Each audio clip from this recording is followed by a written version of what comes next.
I have walked for 2 hours and I was looking for an escape route. This one is too much.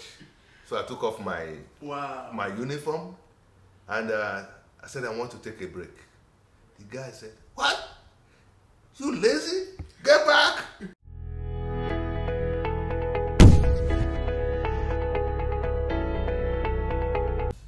My first job was a dishwashing job.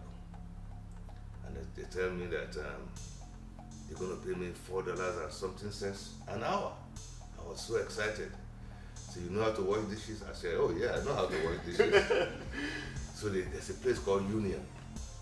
You go to Union and you go and put your name down. So you wash dishes, yes. Okay, go to this hotel and wash. My first hotel that they sent me, I have never worked like that in my life. When you talk about washing dishes, I think washing dishes is what I used to do back in my mother's kitchen. Very true. It's not like that in America. They wash dishes with machines. This machine is about 20 feet long. And somebody is feeding the machine and somebody is receiving the machine. So they asked me, which one do you want to do? You want to feed the machine or you want to receive? The machine will continue to go in this hotel. I said I want to receive. I don't know how to, because I see the guys feeding, they pick up the plate, they go, pick another one, the machine.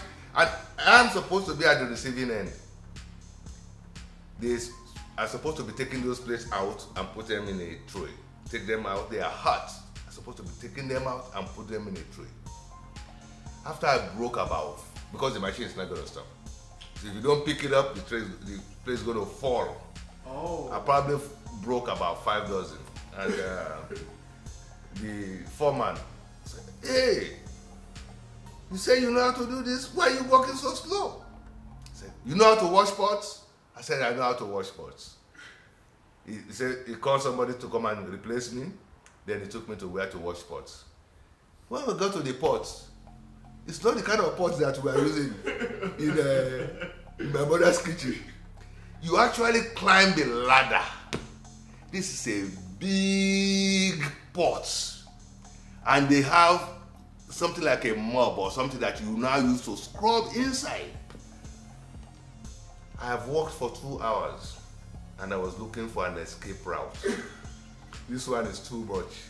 So I took off my uniform and I said, I want to take a break. The guy said, "What? You lazy? Get back! You know, you take break after 4 hours." Anyway, I survived that first 4 hours. As soon as I was able to take a break, I took up my apron, I ran to the bus stop, I ran back home. I never went back to that job. What about your payment? Today, if you Google John Ogunleye on unclaimed money, it will come that $47.30-something from 1976. If you Google, if you just take your phone and Google it, you will see my name. I kept that money there till today. I use it for stories for my children. Eventually, I will claim it, I think, with all the interest. But I never claimed that money, and it was paid. They had to pay it. Right now, it's unclaimed. Every one of us that came to this country around that time, we have unclaimed money everywhere and there. Maybe you open a bank account and you didn't close it because you only think it's only $6 left inside or whatever. In this country, they don't throw it away. It goes into a place called unclaimed, and you can actually go and claim it if you can prove that it is your money. And they are attached. If you Google it, it will actually show you the address where I was staying, 1220 Hayes Street in San Francisco. It's part of the unclaimed money. So that $47.32, that's the first money I made in America, is unclaimed. How were you able to break into the system? Talking about me referring to the system is you finished your education And after your education from the university, you were able to get yourself established, which is very unlikely for foreigners to come into the States back in the 70s and in the 80s and being able to get themselves established. So how did you break into the system, sir? That's a very long story. Where I stopped last was that we are running out of funds. So we were trying to go get a job, right? So I got a job as a dishwasher and I could not measure up. So I got kicked out of my apartment. And one of my friends, Mr. Dele Ashaw, he kept me in his house and I'm looking for a job. I just don't want to be a dishwasher because it was just too tedious for me. He noticed something. He said, where is this place? And I would tell him. We are all in San Francisco. He asked me, where is this place? And I would tell him. He said, Muiwa is my Nigerian name, my Yoruba living name. He said, Muiwa, you know San Francisco more than a cab driver. This is where the mind of a businessman comes in. That was the comment he made. What I heard is, Muiwa, you can be a cab driver. I picked up the newspaper and I was looking for cab driving job in the classified section. There's a company named Falcon Cab Company in San Francisco, and they are taking 21 and above as drivers. So I literally walked there and said, I want to drive. He tell me to go to the DMV and bring out my DMV printout. I went to the DMV printout. I had to go and get my DMV printout. It cost $1. And I had a warrant for a parking ticket that I did not pay.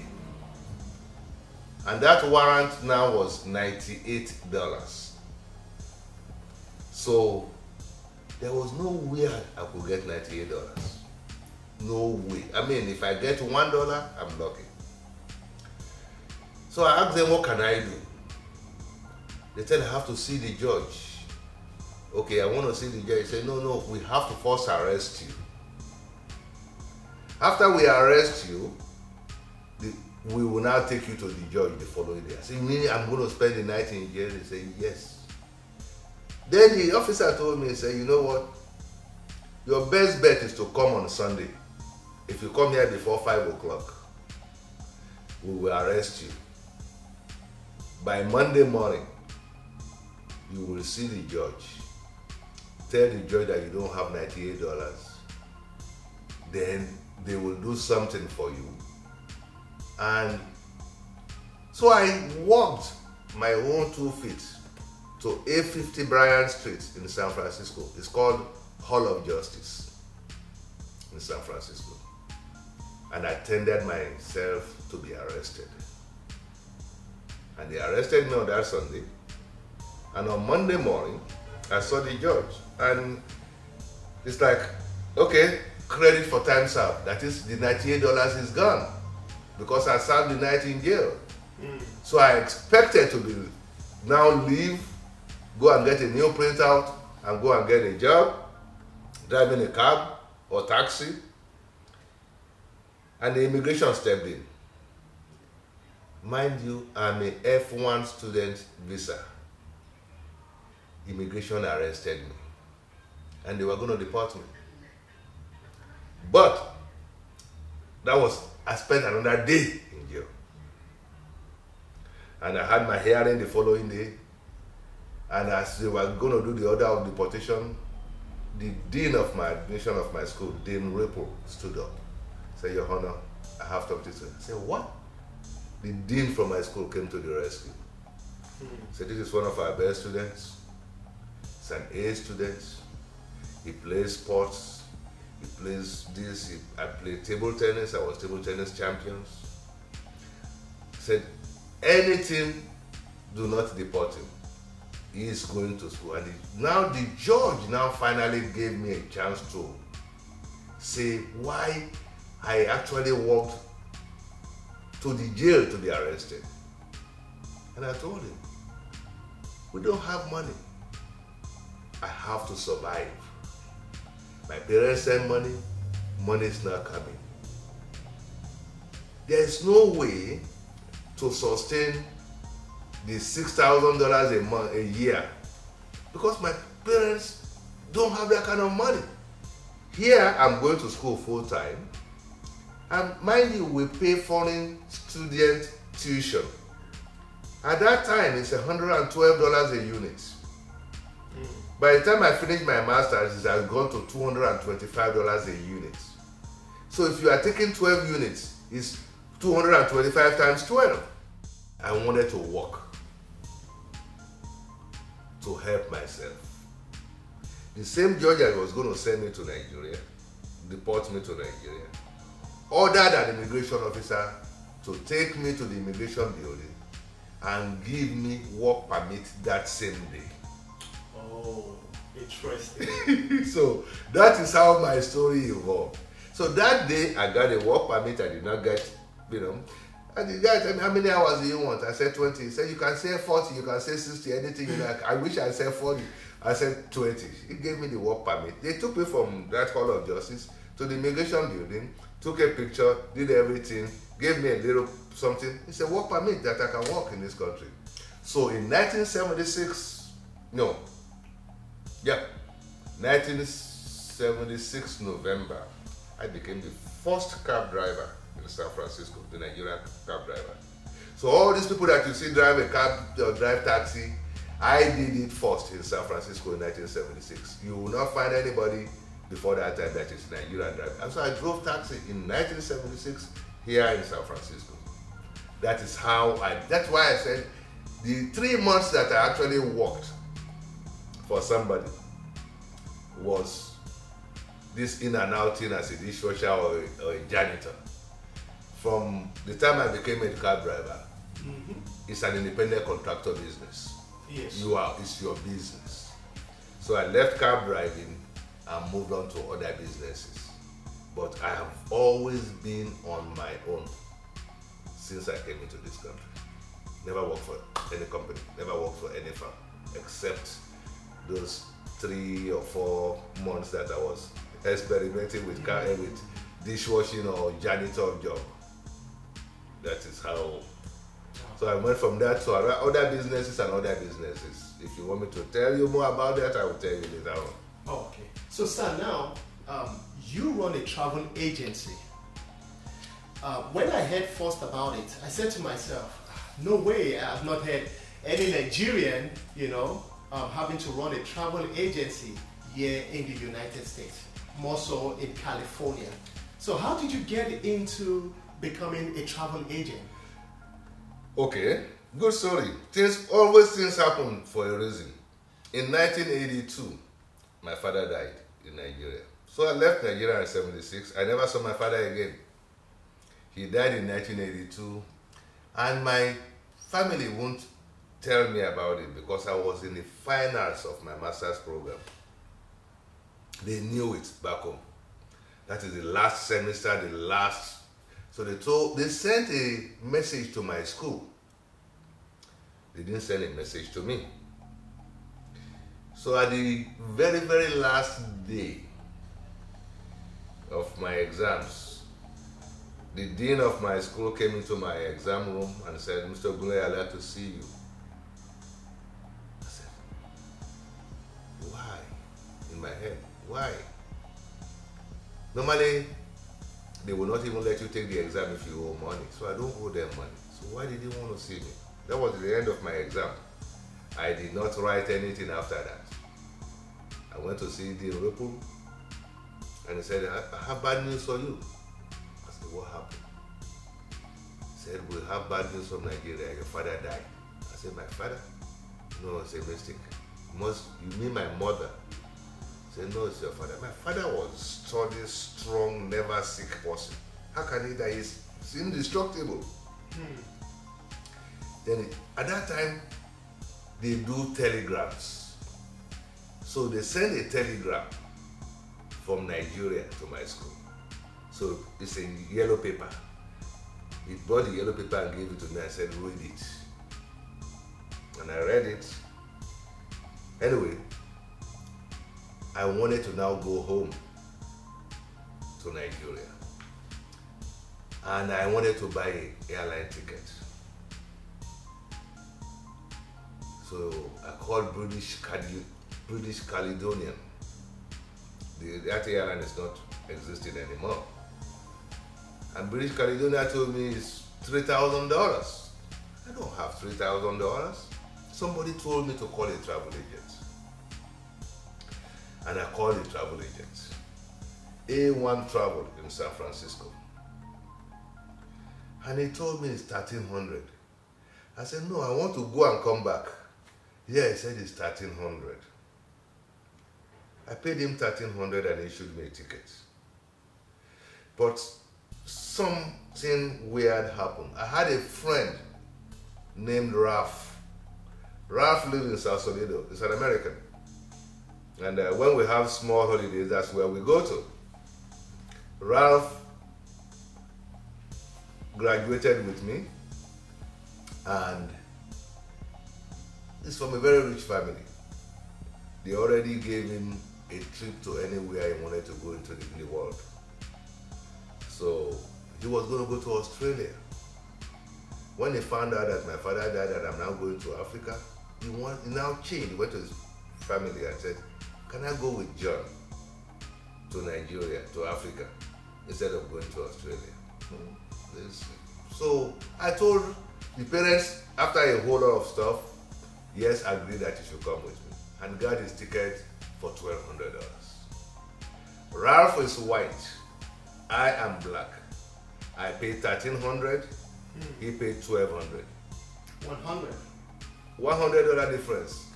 And when I went to this travel agency in San Francisco, I wasn't treated very well. I felt like they treated me like they are doing me a favor.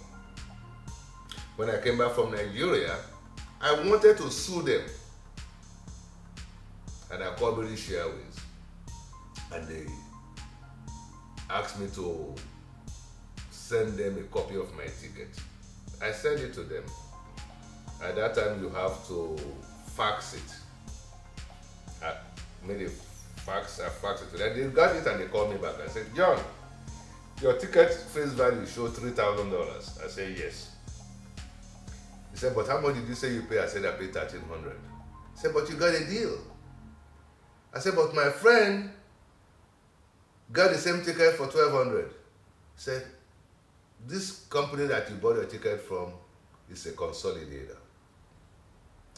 They have the right to sell the ticket for whatever price, as long as it's not above the face value. The word consolidator is all I heard. That opened the business for me as a travel agent. I researched it, I did everything I knew, and I became a consolidator and opened up my business as Personalized African Travels and Cultural Exchange. What did you call it again, sir? Personalized African Travels and Cultural Exchange. They call it Part2, P-A-T-C-E. So we use acronyms because it's a very long name. We use acronyms for it. And Part2, if I may continue, was not meant to be a travel agency. You see, this was around 1989, 1990. I wanted to go into business. I mean, I wanted to do something. And I wanted to do tourism into Nigeria. There is an airline called, they used to be anchored here in Oakland. I forgot the name of it now. Stephen Bagger was their president. World Airways, I think it was World Airways. They went bankrupt. They had a 747. Now, at that time, Nigeria, Africa was very, very well received here in America. Mandela was being freed. Bishop Tutu was coming. Everything about Africa was up and coming and blooming. People wanted to go back. People wanted to go to Africa. There is no medium. I felt really bad about going to Africa for the first time. I'm going to a white man and he was treating me like, I don't want to say the word. You know? Yes, sir. Yes. So I wanted to do something about it. I don't want to come to America and want to go back to Africa and have to go through a white man taking me back to Africa. So I thought about doing something about it. So I wanted tourism. I wanted Africans in America to see Africa in Africa. And my whole tourism concept was completely different. When they come to Africa, I don't want them to stay in hotels. I want them to stay in your house or her house. And instead of paying the hotel the money for one room, we'll pay the family that is hosting you. That is where the cultural exchange comes in my business. Oh. We pay the family. So you give them a room in your house. So with qualified homes. So they won't stay in the Hilton Hotel or the Hyatt Regency Hotel. They will stay in Mr. Odulana's compound or Mrs. Olawinyo's compound, as long as we have qualified that house. The money that we are supposed to pay the Hilton Hotel or the money that we are going to pay Hyatt Regency, we'll pay Mr. or Mrs. Olawinyo. And you will now be their guest. You will go to the marketplace with them. That is the kind of tourism, that is the cultural exchange. So they get into the system, they get to see the locals. Yes, and the locals get enriched with their presence. That is what we want to do. And we put it together. We had the first brochure. We registered our business. We had the first brochure. Unfortunately, the same problem that we are facing today killed that business. That is security. But the travel agency part of the business was born. So now I've learned how to become a consolidator. I registered and I started selling tickets, airline tickets, to people going to Africa. And I went in and got accounts from UC Berkeley, from Stanford University, from other churches. And I have to say that I am one businessman, I keep saying that Nigerians supported. I opened up my business in San Francisco on 150 Powell Street, right in Union Square. And Nigerians supported me. People came from all Nigerians, technically, for supporting me. They buy their tickets from me. And I survived as a travel agent. And I serviced now for more than 24, 25 years as a travel agent. Are you fulfilled? Talking about life in general? I would say yes and no. I came to this country with the aim of spending 4 years. I came here as a student. My 4 years is still counting, 40-something years later. In Yoruba, they say, Ilela boy simi oko. This is Oko. United States is Oko. Nigeria is home. So personally, my goal, after enjoying all that America has to offer, is to actually go back to Nigeria. And in the last few years, I have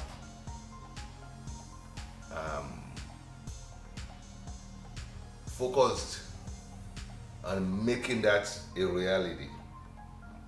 Unfortunately, the state of our country right now is making me feel unfulfilled. It is making me feel unfulfilled. I hope that we will not be forced to abscond from Nigeria permanently. Now, if I can go back to Nigeria and live the rest of my lives the way I want to, I've worked for the past 40-something years. You know, everybody they talk about, after working you retire. I'm planning to retire very, very soon. And when I retire, my vision of retirement is spending time in my country and impacting the country in whichever way I can. Talking to youths, working with people, whatever I can bring back. But you cannot see fire and go and put your hand in it. Right now, Nigeria is on fire. And we want that fire quenched. So that people like me, and there's a lot of us outside, will feel that we can reconnect back to Nigeria. So that will be fulfillment for me. We always throw this to our guests, especially to immigrants. We want to find out if they still have connection with their country in terms of culture, language, So we want to find out from you. You've been out of your country, West Africa, for 40-something years. That's several decades. So what can you say in your native language that would convince people? Probably not just convince them, but that will still give them, a sense of like, yeah, he still belongs here. What can you say? I don't know. I can say, well, I told you I'm an Hausa man. So Nidan Zariani. Ba Bulizeka Gamani Hausa Bazenjiba. I just spoke Hausa to you. I said, me, I'm a Zaria person. There's nothing you tell me in Hausa that I will not understand. But Emi Omo Yoruba ni o. Mo fẹ́ kí ma sọ Yoruba. And I'm actually no.